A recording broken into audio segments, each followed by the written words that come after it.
अस्सलाम वालेकुम dear students. अब हम second equation of motion derive करते हैं। तो ग्राफ वही है जो हमने फर्स्ट इक्वेशन ऑफ मोशन में यूज़ किया है। सेकंड इक्वेशन ऑफ मोशन, या फिर इसको लिख सकते हैं prove that s is equal to v i t plus half a t square. ये हमने डिराइव करना है। हम सपोज़ करते हैं या लेट करते हैं, let a body is moving with initial velocity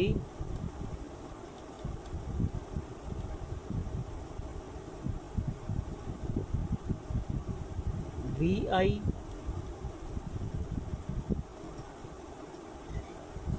after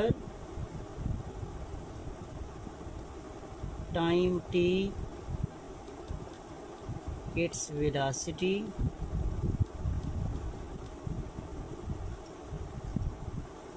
will become vf, then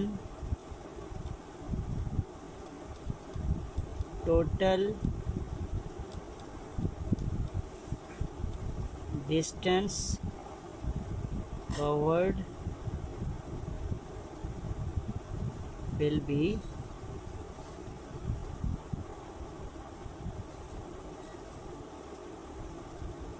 O A B D in graph, right?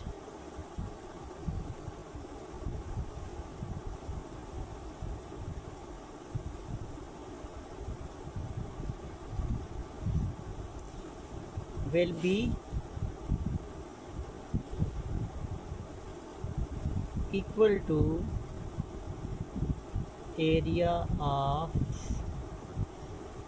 shaded figure OABD,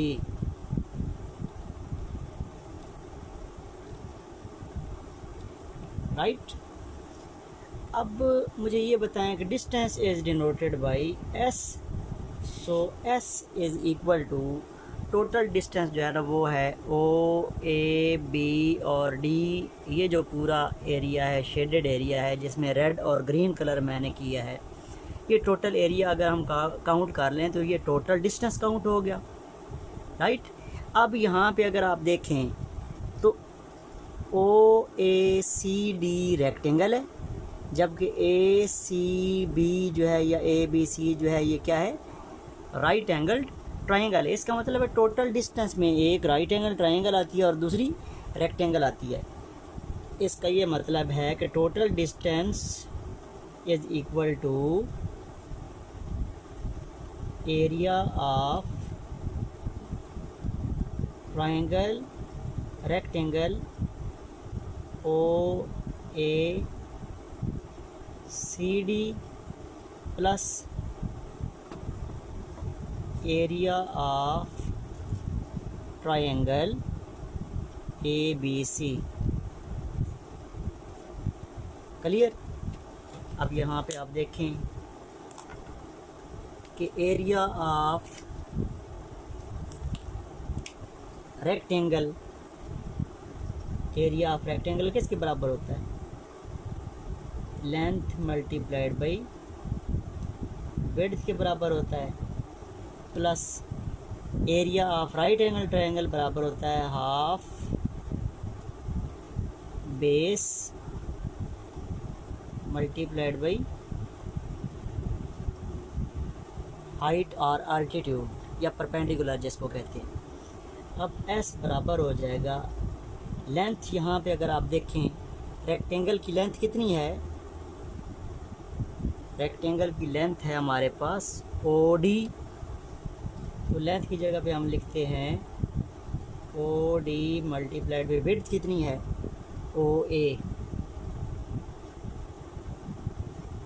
plus half, आप यहाँ पे अगर देखें तो बेस कितना है, अगर आप राइट एंगल ट्रायंगल देखें तो बेस कितना है AC multiplied by height. Height कितनी है हमारे पास, हाइट है हमारे पास BC।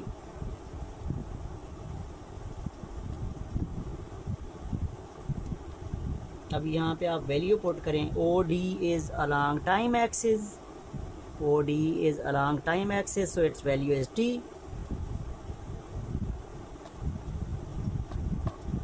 multiplied by OA, और OA जो है ना वो आपको पता है कि OA क्या है, ये इनिशियल वेलोसिटी है VI प्लस 1/2 AC और OD दोनों की वैल्यू T है, लिहाजा ये T बन गया। और BC अगर याद हो, BC आपको पता है BC is equal to BD minus CD, तो BC की जगह आप लिख सकते हैं BD minus CD। S will be equal to VI T plus 1/2 T, और ये BD कितना था आपके पास, VF था माइनस VI था, CD की वैल्यू कितनी थी। अब आपको ये भी पता है कि आपने फर्स्ट इक्वेशन ऑफ मोशन में पढ़ा है, VF is equal to VI plus AT, तो ये आपके पास बना VF minus VI is equal to AT। अब ये वाली वैल्यू आपके पास है VF माइनस VI, तो ये आप किसके बराबर पुट कर सकते हैं, AT के बराबर। तो हमारे पास आएगा VIT प्लस हाफ